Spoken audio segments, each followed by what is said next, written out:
Hello students, how are you?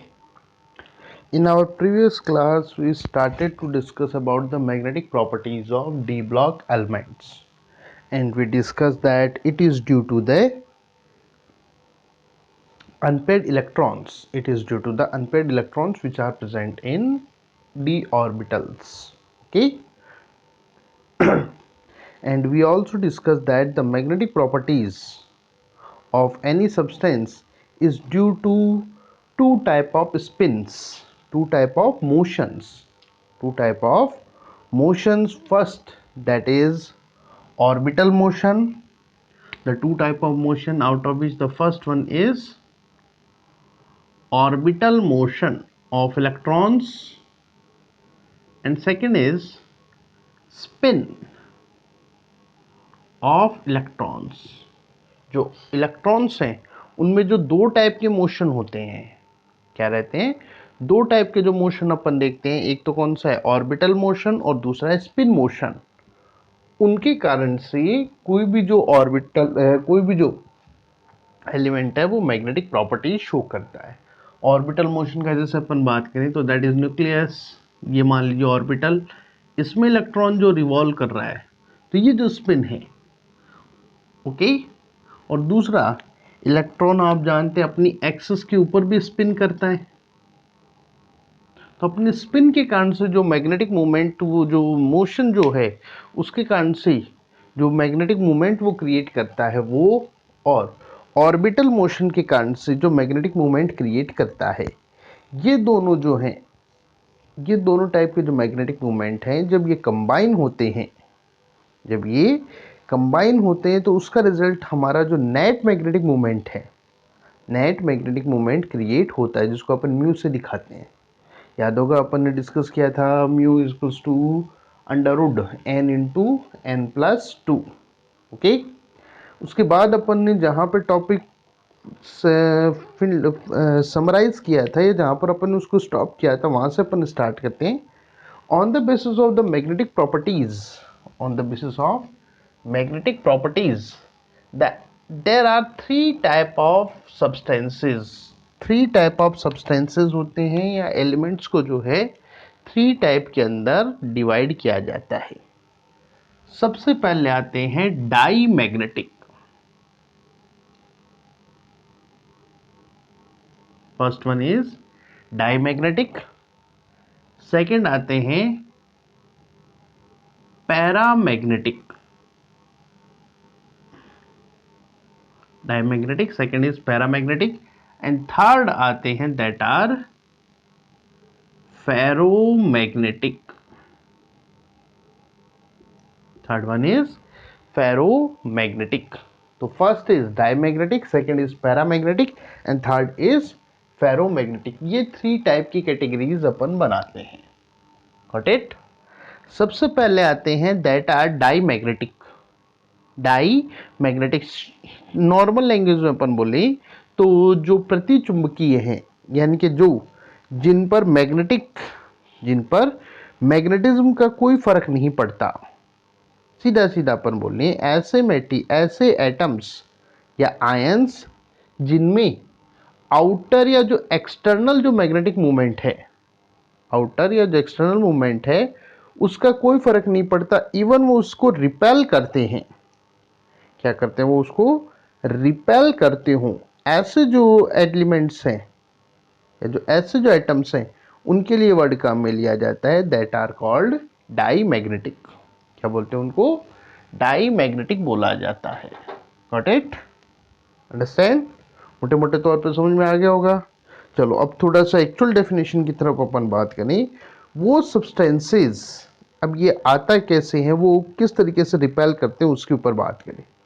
ऐसे substances जिनमें electrons जो हैं वो पेयर्ड होते हैं।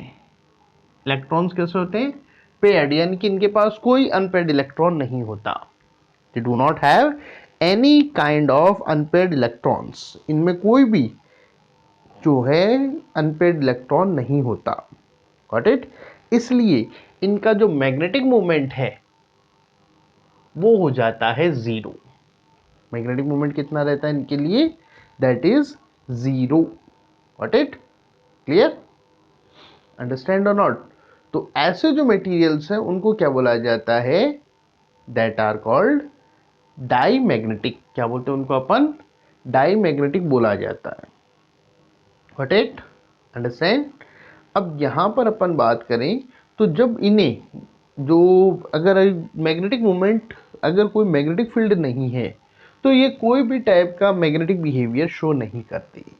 लेकिन जब इन्हें एक्सटर्नल मैग्नेटिक फील्ड मिलता है, क्या मिलता है, एक्सटर्नल मैग्नेटिक फील्ड जब इनको अवेलेबल होता है, मान लीजिए जैसे ही ये इस तरीके से एक्सटर्नल फील्ड है जिसमें नॉर्थ ये है और दैट इज साउथ, दो पोल्स होते हैं हमेशा, ओके। और ये मान लीजिए हमारा मटेरियल है कौन सा, डाई मैग्नेटिक। तो ये जो मटेरियल है diamagnetic, external magnetic field की प्रेजेंस में ये उससे रिपेल होते हैं, क्या हो जाते हैं, ये उससे रिपेल, तो मैग्नेटिक फील्ड लाइंस उससे दूर हट रही हैं। तो ये क्या कर सकते हैं अपन, ये बोल सकते हैं अपन कि ये जो है वो मैग्नेटिक फील्ड से रिपेल होते हैं। ऐसे सब्सटेंसेस क्या कहलाते हैं, these are called diamagnetic, got it clear, understand. अच्छा, डाईमैग्नेटिक जो है इसके लिए अपन थोड़ी सी और अपन बात करें तो ये बिहेवियर यहाँ पर ऐसा क्यों आता है, जबकि अपन ने यहाँ पे तो ये जीरो लिखा है। देखो, जब अपन इनकी अपन बात करें तो इनमें जो ऑर्बिटल मोशन है, जो ऑर्बिटल मोशन है, ऑर्बिटल मोशन से जो जनरेटेड मैग्नेटिक मूवमेंट है जिसको अपन म्यू एल बोलते हैं वो होता है जीरो। लेकिन इलेक्ट्रॉन स्पिन तो कर ही रहा होता है, तो यहां पर हल्का सा स्पिन मैग्नेटिक मूवमेंट इनमें रहता है। उससे स्पिन मैग्नेटिक मूवमेंट के कारण से ही ये मैग्नेटिक फील्ड का अपोज करते हैं। क्या करते हैं, ये मैग्नेटिक फील्ड का अपोज करते हैं, गॉट इट अंडरस्टैंड, अंडरस्टैंड और नॉट क्लियर।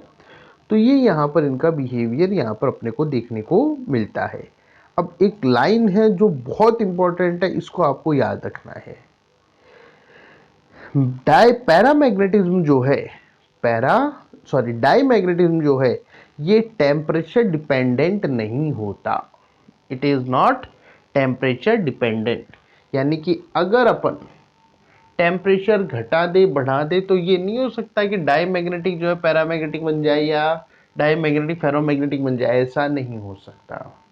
यानी कि it is totally independent from temperature, temperature से इंडिपेंडेंट होता है। और जो मोस्ट ऑफ एटम्स हैं, मोस्ट ऑफ जो एटम्स हैं कुछ को छोड़कर जो कि पैरा और फेरोमैग्नेटिक कैटेगरी में आते हैं, उसके अलावा ज़्यादातर जो हैं they comes in the category of diamagnetic. किसकी कैटेगरी में आते हैं वो, डाईमैग्नेटिक कैटेगरी के अंदर वो इन्वॉल्व होते हैं, got it understand clear.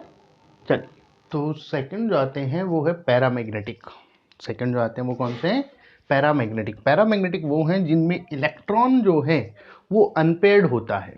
Electrons कैसे रहते हैं यहाँ पर, अनपेयर्ड जिनमें रहते हैं। The substance which have unpaired electrons, ऐसे सब्सटेंसेस जिनके अंदर अनपेयर्ड इलेक्ट्रॉन्स होते हैं, ओके क्लियर। तो ये जो अनपेयर्ड इलेक्ट्रॉन्स हैं, इन अनपेयर्ड इलेक्ट्रॉन्स के कारण से जो मैग्नेटिक मूवमेंट है वो जीरो नहीं होता इनके लिए।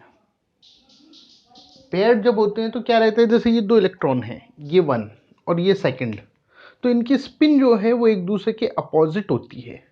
यानी कि अगर एक क्लॉकवाइज स्पिन कर रहा है तो दूसरा एंटी क्लॉकवाइज स्पिन करता है, यानी कि एक इधर स्पिन है तो दूसरे का इधर है, तो वो क्या करते हैं, एक दूसरे के मैग्नेटिक फील्ड को कैंसिल आउट कर देते हैं। लेकिन जब अनपेयर्ड होता है, इलेक्ट्रॉन्स का वो कैसे हो, अनपेयर्ड हो, तो म्यू जो है वो जीरो नहीं होता।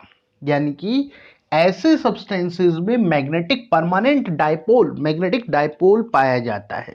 क्या रहता है इनमें, परमानेंट मैग्नेटिक डाइपोल प्रेजेंट होता है। और ये मैग्नेटिक सब जो मैग्नेटिक फील्ड है उसकी तरफ अट्रैक्ट होते हैं, मैग्नेटिक फील्ड की तरफ अट्रैक्ट होते हैं। ऐसे सब्सटेंसेस को अपन क्या बोलते हैं, दैट आर कॉल्ड पैरामैग्नेटिक। क्या बोला जाता है उनको? पैरामैग्नेटिक अपन बोलते हैं। Got it? क्लियर? अंडरस्टैंड? यहां पर होता क्या है, अच्छा, जब इसको अपन मैग्नेटिक फील्ड में अपन प्लेस करते हैं तो ये जो मैग्नेटिक फील्ड लाइंस हैं या जो मैग्नेटिक फील्ड है वो इसमें से पास आउट होता है। अगर अनइवन अनइवन या अपन जिसके लिए पर्टिकुलरली अपन बोल सकते हैं, अगर यहाँ पर जो मैग्नेटिक फील्ड है, अगर जो मैग्नेटिक फील्ड है वो हिट्रोजिनस हो, यानी कि पूरा सभी साइड पर एक जैसा ना हो, तो ये पैरामैग्नेटिक सब्सटेंसेस वहां पहुंचेंगे, वहां पहुंच जाते हैं ये मैग्नेटिक फील्ड के, जहां पर इनका जो मैग्नेटिक फील्ड है वो स्ट्रांग हो। मान लीजिए जैसे ये इलाका है, ये अनपेयर्ड है, सॉरी हिट्रोजिनस है, एक जैसा नहीं है।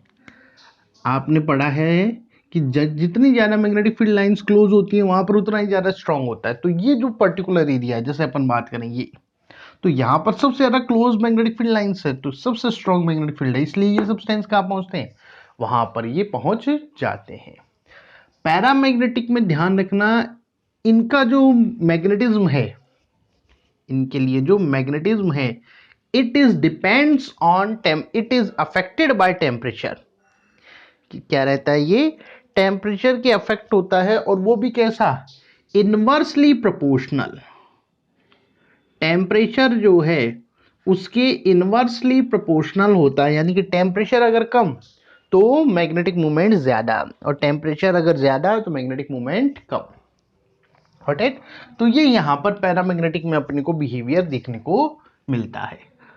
थर्ड आते हैं फेरोमैग्नेटिक। थर्ड आते हैं फेरोमैग्नेटिक। इन्हें अपन बोले तो ये सबसे ज्यादा हाईएस्ट लेवल का मैग्नेटिक मूवमेंट अपन देखते हैं। द सब्सटेंसेस, ऐसे सब्सटेंसेस जो कि मैग्नेटिक फील्ड से स्ट्रांगली अट्रैक्टेड होते हैं। क्या रहते हैं? मैग्नेटिक फील्ड से स्ट्रांगली अट्रैक्टेड होते हैं, दैट आर कॉल्ड, और साथ में परमानेंट मैग्नेटिज्म शो करते हैं। मतलब है तो ये पैरामैग्नेटिक ही है, तो पैरामैग्नेटिक, बस फर्क क्या है? बहुत ज्यादा स्ट्रांग ये है, तो these are they strongly attracted towards magnetic field. Magnetic field की तरफ ये स्ट्रांगली अट्रैक्ट होते हैं। इसके साथ साथ दे शोज परमानेंट, या सीधा सीधा याद रख लेना, परमानेंट मैग्नेटिज्म ये शो करते हैं। क्या शो करते हैं? परमानेंट मैग्नेटिज्म ये शो करते हैं। इतना है कि अगर यहां पर जो मैग्नेटिक फील्ड है जिसके कारण से ये मैग्नेटिक इफेक्ट शो कर रहे हैं, वो अगर हटा भी दिया जाए, उसको अगर हटा भी दिया जाए, तो ये जो सब्सटेंसेस हैं ये अपनी मैग्नेटिक नेचर को नहीं खोते। क्या नहीं करते? ये अपनी मैग्नेटिक नेचर को ये नहीं खोते हैं, यानी कि on removing the field they behave like a magnet. Magnet की एब्सेंस में भी ये मैग्नेट की तरह, एक बार मैग्नेटिक फील्ड इनमें से पास आउट हो गया तो फिर ये परमानेंट मैग्नेट की तरह बिहेव करना स्टार्ट कर देते हैं। Got it? क्लियर? अंडरस्टैंड और नॉट? चलिए, इनके लिए अपन बात करें तो टेम्परेचर बढ़ने या टेम्परेचर घटने या कोई स्ट्राइक होने पर, टेम्परेचर बढ़ना, घटना, या कोई चोट वगैरह लग गई, किसी हथौड़ी वगैरह की मार दी जाती है, तो उस कंडीशन में ये अपनी मैग्नेटिक जो पावर है या मैग्नेटिक प्रॉपर्टी जो है उसको खो देते हैं। क्या कर देते हैं? ये अपनी मैग्नेटिक प्रॉपर्टीज ये खो देते हैं, और उसका कारण है इनका, जो अपन बात करें तो इनका जो अरेंजमेंट है वो डिस्टर्ब्ड हो जाता है। तो उस डिस्टरबेंस के कारण से ये अपनी मैग्नेटिक प्रॉपर्टीज खो देते हैं। Got it? अंडरस्टैंड? चलिए, तो ये था इसका magnetic behaviour of D block elements. अब नेक्स्ट टॉपिक जो आता है अपना, दैट इज इंटरस्टिशियल कॉम्प्लेक्सेस या कंपाउंड्स। इंटरस्टिशियल कंपाउंड्स है क्या? ये जो डी ब्लॉक के एलिमेंट्स हैं वो क्रिस्टल लैटिस बनाते हैं। डी ब्लॉक के एलिमेंट्स क्या बनाते हैं? दे मेक्स क्रिस्टल लैटिस। क्या बना के रखते हैं वो? क्रिस्टल लैटिस बनाकर रखते हैं। पहले हेडिंग लगा लेते हैं अपन।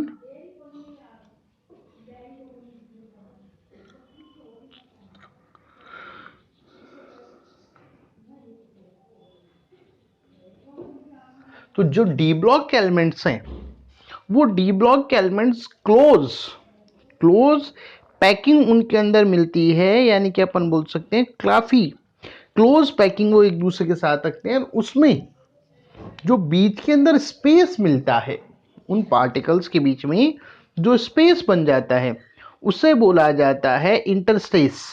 क्या बोलते हैं उसको? इंटरस्पेस या वाइड बोलते हैं। क्या बोलते हैं? इंटरस्पेस या वाइड। जैसे एक सिंपल सा एग्जांपल ले अपन, ये क्रिस्टल लैटिस को एक थोड़ा सा अपन ट्राई करते हैं समझने की, ताकि आप वॉइड या इंटरस्टिशियल स्पेस क्या है वो आप समझ सकें।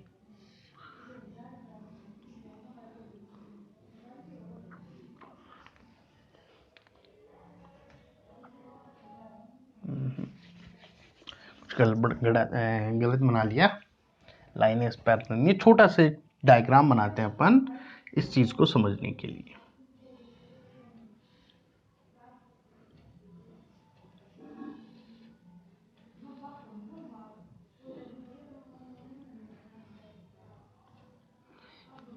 कि जैसे अपन जो क्लोज क्यूबिक पैकिंग जो अपन पढ़ते हैं सीसीपी, फर्स्ट चैप्टर में अपन पढ़ेंगे, उसका डायग्राम है। तो यहां पर पार्टिकल्स इस तरह से हैं इन 4 कॉर्नर्स पर, 1 2 3 4। इसी तरह से थोड़ा सा अपना डायग्राम थोड़ा छोटा ही बना लेते हैं अपन। तो ये देखिए यहां पर अगर मैं इसको पर्टिकुलरली उठा के अलग बनाऊं तो ये कुछ ऐसा है।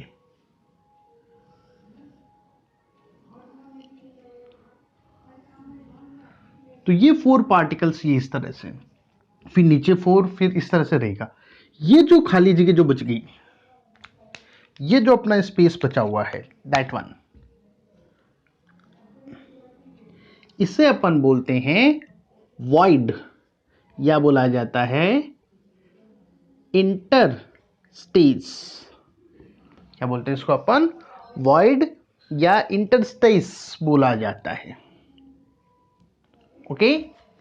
यहां पर ये जो पार्टिकल्स जो हैं वो आइडियल एक बड़ी स्ट्रक्चर होने के कारण से जो छोटे मोटे पार्टिकल्स हैं, छोटे मोटे जो आइटम्स हैं, जैसे कि हाइड्रोजन हो गया, हाइड्रोजन है, लिथियम है, बेरिलियम है, कार्बन है, ये जो स्मॉल साइज जो पार्टिकल्स हैं, नाइट्रोजन है, वो स्मॉल साइज पार्टिकल्स या एलिमेंट्स जो हैं वो इस इंटरस्टेशियल कॉम्प्लेक्स के या इंटरस्टेशियल जो स्पेस है उसमें आ जाते हैं। क्या आ जाते हैं? उसके अंदर ये आ जाते हैं। तो बनने वाला जो कॉम्प्लेक्स जो कंपाउंड बनेगा उसको बोला जाता है इंटरस्टेशियल कंपाउंड्स। क्या बोलते हैं उसको?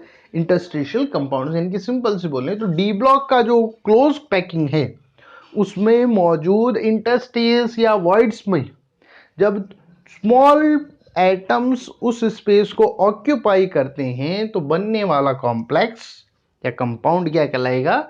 इंटरस्टेशियल कंपाउंड्स कहलाते हैं। Got it? क्लियर? अब ये बनेगा क्या, मतलब कितने एटम यहां पर आएंगे, कौन सा एटम आएगा, वो डिपेंड करता है इस मेटल जो डी ब्लॉक का एलिमेंट है उसकी, और जो स्पेस ऑक्यूपाई कर रहा है ये नॉन मेटल, इनकी रेडियस पे डिपेंड करता है। भाई जो इसके अकॉर्डिंग फिट होगा वही तो आ पाएगा। सिंपल सी बात है, अगर 2 पार्टिकल इतने इतने हो तो वो 2 आ जाएंगे, लेकिन अगर कोई एक इतना बड़ा हो तो शायद वो एक ही आ पाए, और अगर कोई इतना बड़ा हो तो वो आ ही नहीं पाए। तो ये कितने आएंगे वो डिपेंड करता है इनकी और जो मेटल हैं इन मेटल्स की रेडियस पर डिपेंड करता है। Got it? इनके ऊपर ये डिपेंड होता है। ओके। जो यहां पर बनने वाले जो कॉम्प्लेक्सेस हैं जो यहाँ पर कॉम्प्लेक्सेस बनते हैं दे आर गुड कंडक्टर, जो कंपाउंड बनते हैं they are good conductor of electricity, ये क्या रहते हैं, गुड कंडक्टर ऑफ इलेक्ट्रिसिटी ये होते हैं। इसके अलावा इनका हाई मेल्टिंग पॉइंट होता है, हाई बॉइलिंग पॉइंट होता है, और केमिकल रिएक्शन से अपन बात करें तो जनरली केमिकल रिएक्शन में अपन बात करें तो ये काफ़ी लेस रिएक्टिव होते हैं, हार्ड भी होते हैं। हार्ड भी हैं, हार्ड इसलिए क्योंकि स्पेस ऑक्यूपाई कर लेना तो थोड़ी हार्डनेस बढ़ती है, तो हार्ड है, high melting point, high boiling point and less reactive ये नेचर के होते हैं। Got it. अब अपन लास्ट प्रॉपर्टी, जो डी ब्लॉक्स की जो लास्ट प्रॉपर्टी उसको अपन कंसिडर करते हैं, that is alloy formation. Alloys formation. सबसे पहले बात तो अपन ये करते हैं एलॉय किससे बोलते हैं। एलॉय का मीन्स होता है homogeneous mixture of two or more metals or metal and non metal. Two or more जो मेटल्स हैं, टू और मोर जो मेटल्स हैं, उन मेटल्स का होमोजेनस मिक्सचर, या एक मेटल और एक नॉन मेटल का जो होमोजेनस मिक्सचर होता है, इसको बोलते हैं अपन एलॉयज। क्या बोलते हैं इसको? एलॉयज बोला जाता है। अगर डी ब्लॉक की अपन बात करें तो डी ब्लॉक जो एलिमेंट्स हैं वो बहुत एक तरीके से अपन बोल सकते हैं सूटेबल हैं एलॉयज फॉर्मेशन में। जो अपन ज्यादातर जो एलॉयज देखते हैं उसमें अपने को D block elements, D block के जो मेटल्स हैं वो इसमें अपने को मिलते हैं। अब इसका कारण है ऐसा क्यों, उसके लिए सबसे बड़ी बात है कि यहाँ पर जो डी ब्लॉक के जो एलिमेंट्स हैं उनकी रेडियस, उनकी साइज जो है ऑलमोस्ट सेम होती है। क्या रहती है? Almost same. इसलिए जो क्रिस्टल लैटिस है, जैसे भी अपन ने बनाया ना क्रिस्टल लैटिस, वैसे क्रिस्टल लैटिस में वो इजीली एक दूसरे को रिप्लेस कर देते हैं। क्या कर पाएंगे? एक दूसरे को इजीली रिप्लेस कर पाते हैं, जिसके रिजल्ट में हमें क्या मिलेगा? एलॉयज। क्या मिलता है अपने को? एलॉयज। Got it. तो यहां इसी सेम साइज और ऑलमोस्ट सेम साइज होने के कारण से या रेडियस सेम होने के कारण से यहां पर ये इतने ज्यादा एलॉयज बनाने में यूज होते हैं। Got it. जैसे कि अपन बात करें आयरन जो है, आयरन के अंदर मैग्नीज, क्रोमियम, मैग्नीज है, क्रोमियम है, इसके अलावा मोलिब्डनम, मोलिब्डनम या वेंडियम, ये, इसके अलावा टंगस्टन ऑल्सो, इसके अलावा मेनली तो यही है, बाकी दो नॉन मेटल आता है, कार्बन आता है। इन सब का यूज करते हुए इनको अपन आयरन के साथ मिक्स करते हुए स्टेनलेस स्टील, स्टेनलेस स्टील बनाते हैं। क्या बनाते हैं अपन? स्टेनलेस स्टील बनाते हैं, या जो नॉर्मल स्टील जो है, स्टील, उसका फॉर्मेशन करते हैं। And you know that steel, stainless steel हमारे इंडस्ट्रीज के लिए कितना ज़्यादा इंपॉर्टेंट है। इसी तरह से अपन बात करें कॉपर जो है, इससे ब्रॉस या ब्रॉन्ज एलॉयज बनाए जाते हैं। क्या बनाते हैं अपन? ब्रॉस या ब्रॉन्ज। जब इसमें जिंक अपन डालते हैं कॉपर में तब तो बनेगा ब्रॉस, और जब अपन टिन डालते हैं एसएन तब अपने पास मिलता है ब्रॉन्ज। Got it. तो ये डी ब्लॉक्स जो एलिमेंट्स हैं ये एलॉयज फॉर्मेशन में काफी ज्यादा यूज किए जाते हैं। अंडरस्टैंड? तो यहां तक अब होता है अपना डी ब्लॉक कंप्लीट। इसके बाद बचता है हमारा F block. About the F block, chapter का सेकेंड हाफ है ना एफ ब्लॉक, तो एफ ब्लॉक के बारे में अपन बात करेंगे नेक्स्ट क्लास में। Okay, thank you.